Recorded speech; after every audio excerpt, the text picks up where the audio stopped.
अगर आप 2026 में सिर्फ पैसे को देख के कंटेंट क्रिएशन स्टार्ट करने वाले हो तो प्लीज़ मत करो। लेकिन अगर आपके अंदर कुछ बोलने, एक्सप्रेस करने या फिर कुछ क्रिएट करने का पैशन है, then this video is for you. इस वीडियो में मैं आपको ये नहीं बताने वाली कि वायरल कैसे होना है या फिर 1 महीने में आप कैसे ग्रो कर सकते हो या फिर 1 महीने के अंदर आप कैसे 1000 सब्सक्राइबर्स को हिट कर सकते हो। लेकिन ये वीडियो आपकी हेल्प करेगा डिसाइड करने में कि should you even start content creation इन 2026 और नॉट। थ्री इडियट्स का एक फेमस डायलॉग है कि जिस काम को करने में मज़ा आए उसी को अपना प्रोफेशन बनाओ, क्योंकि तब काम काम नहीं खेल लगता है। इंग्लिश में बोले तो follow your passion, success will follow. But यहीं पर लोग पैशन का मतलब गलत समझ लेते हैं। पैशन का मतलब ये नहीं होता कि आपको हर दिन एक मोटिवेशन चाहिए उस चीज़ को बनाने के लिए, करने के लिए। पैशन का मतलब ये नहीं होता कि अगर शर्मा जी का बेटा या बेटी कर रही है तो मुझे भी करना है, क्योंकि उसका होगा वो पैशन बट तुम्हारा नहीं है। पैशन का मतलब ये होता है कि जब आपके व्यूज़ ज़ीरो हो तब भी आप अपलोड कर रहे हो अपना कंटेंट, या जब आपको कोई भी अप्रिशिएट नहीं कर रहा, कोई भी आपके लिए ताली नहीं बजा रहा, तब भी आप कंटेंट क्रिएट कर रहे हो। और अगर आपको हर दिन एक पुश चाहिए कंटेंट क्रिएशन करने के लिए, then maybe this is not for you, this is not your passion and it's really okay to not have content creation as your passion. ऐसा नहीं है कि भाई रेस में सब भाग रहे हैं तो हमें भी उसी रेस में भागना है। नहीं, ये हमारी कहानी है, इसको हम अपने हिसाब से लिखेंगे। अब आजकल ये ट्रेंड है कि हर कोई कंटेंट क्रिएट कर रहा है, तो ज़रूरी नहीं है कि तुम्हें भी करना है। तुम्हारे लिए जो बना है, जो तुम्हारा पैशन है, तुम वो करो।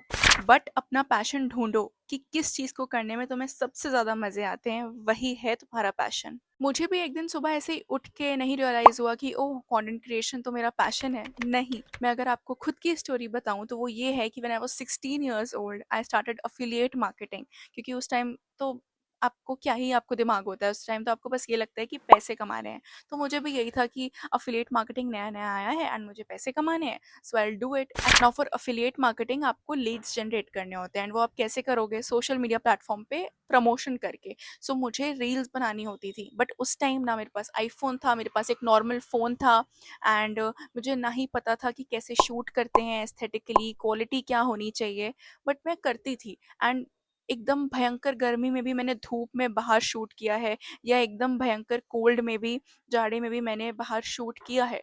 उस टाइम मुझे ये बस लगता था कि मुझे करना है, जबकि ये बहुत मेहनत का काम था, क्योंकि इतनी धूप में आप बाहर शूट कर रहे हो या ठंड में इतनी शूट कर रहे हो, बहुत ज़्यादा मेहनत लगती है। एंड उस टाइम तो मेरे पास कुछ था ही नहीं, तो मैं कुछ भी चीज़ें लाइक बुक्स रख के कैमरा सेट किया एंड देन रिकॉर्ड किया। तो उस टाइम मुझे नहीं पता था कि कंटेंट क्रिएशन ही मेरा पैशन है, बट आज जब मैं पीछे देखती हूँ तो मुझे समझ आता है, क्योंकि पैशन आपको मिलता नहीं है कि हाँ, वो सिंगिंग कर रही है या वो कुछ कर रहा है तो मैं भी कर लूँगा, या आईएएस आजकल बन रहे हैं तो मैं भी आईएएस बनूँगा। पैशन आपको मिलता नहीं है, पैशन बनता है बाय डूइंग। तो मैं ये करती गई, फिर मैं रैंडमली इंस्टाग्राम पे कंटेंट डालने लगी। धीरे-धीरे मुझे रियलाइज़ हुआ कि मुझे तो इस चीज़ में मज़ा आता है एंड क्योंकि मुझे इसमें मज़ा आ रहा है, मैं इसमें कितनी भी मेहनत करूँ, रात भर जगूँ, मुझे बिल्कुल भी कोई फ़र्क नहीं पड़ता एंड बस मुझे अच्छा लगता है, देन यही मेरा पैशन है। तब मुझे अपना पैशन मिला एंड यूट्यूब को स्टार्ट करने में भी काफ़ी लेट हो गया था, बट मैंने फाइनली स्टार्ट किया क्योंकि मुझे ये था कि अब करना है। थ्री इडियट्स मूवी ही हमें एक और लेसन देती है कि regret is the cost of not trying. आज अगर आप यूट्यूब स्टार्ट करते हो एंड आपने बहुत कोशिश की और सब कुछ किया और आप फेल हो गए, तो कोई नहीं, एटलीस्ट आपने ट्राई तो किया। बट अगर आप ट्राई ही नहीं करोगे और फिर 3 साल बाद जब आप रील्स स्क्रॉल कर रहे होगे इंस्टा पर और आप देखोगे कि जिसने जिसने कंटेंट क्रिएशन स्टार्ट किया वो बहुत अच्छा कर रहा है, तो आपको रिग्रेट ही तो होगा कि काश काश मैं भी कर लेता या कर लेती।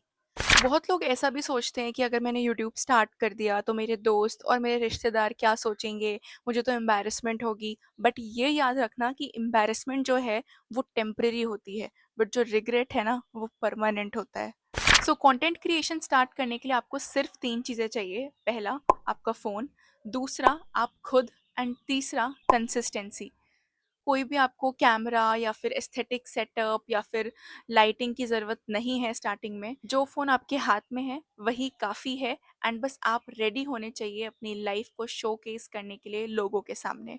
और मैंने भी ऐसे ही स्टार्ट किया था, मेरे हाथ में बस फ़ोन था एंड वेट ना करने का डिसीजन था। 2026 में कंटेंट क्रिएशन ईज़ी नहीं होने वाला है। एल्गोरिदम चेंज होगा, व्यूज़ फ्लक्चुएट करेंगे एंड ग्रोथ भी शायद स्लो रहेगी, बट एक चीज़ कांस्टेंट रहेगी, वो है कंसिस्टेंसी, क्योंकि कंसिस्टेंसी टैलेंट को भी पीछे छोड़ देती है। सो 2026 में कंटेंट क्रिएशन तभी स्टार्ट करना अगर आप इनविजिबल रहने के लिए रेडी हो बिफोर बिकमिंग विजिबल।